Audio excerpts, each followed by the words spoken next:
We're gonna start by quartering our strawberries. Mine are kind of small, so I'm just quartering them, but if you have bigger ones or fresh ones, you're gonna wanna cut them into smaller pieces. Mine are frozen, and they're gonna be a little messy, but that's totally fine. It's important that you use glutinous rice flour and not regular rice flour. You can buy glutinous rice flour at import shops. Sometimes it comes in a box called Machinko. Mine just comes in a little bag, and I'm just gonna use the whole pound of it. And if you use regular rice flour, it's not going to work. Butter mochi won't work with regular rice flour. We're going to want to mix all of our dry ingredients together, and so I'm mixing the rice flour with some salt, and then I'm going to use a little bit of baking powder. And then I've got a whole bunch of sugar. This is going to be kind of a sweet recipe. We're just going to go ahead and make sure that that's all thoroughly incorporated together before we do anything else. Next, we're going to add a whole can of evaporated milk into a separate bowl.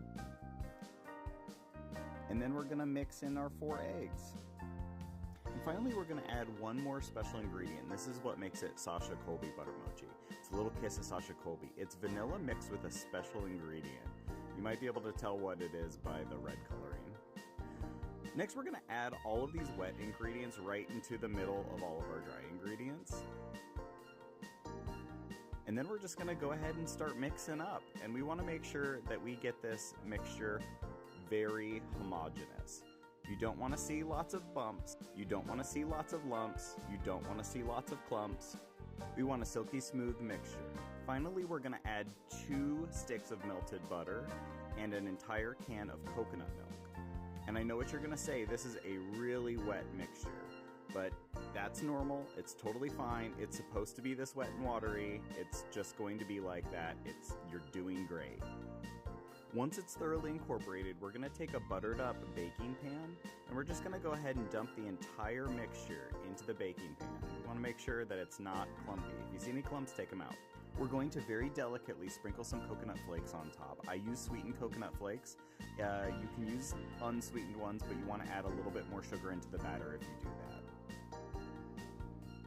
Finally, we're gonna top with those strawberries, and you have to do this very delicately because just like the coconut flakes, we wanna make sure that they're not sinking down into the batter. You really want them to be on top.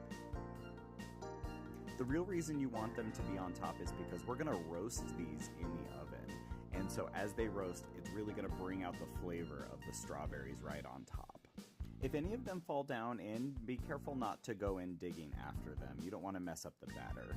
We're going to pop that into a 350-degree oven for about 1 hour and 15 minutes. And when you pull it out, just make sure to leave it for about 1 hour before you cut. There we have it, delicious Sasha Colby butter mochi.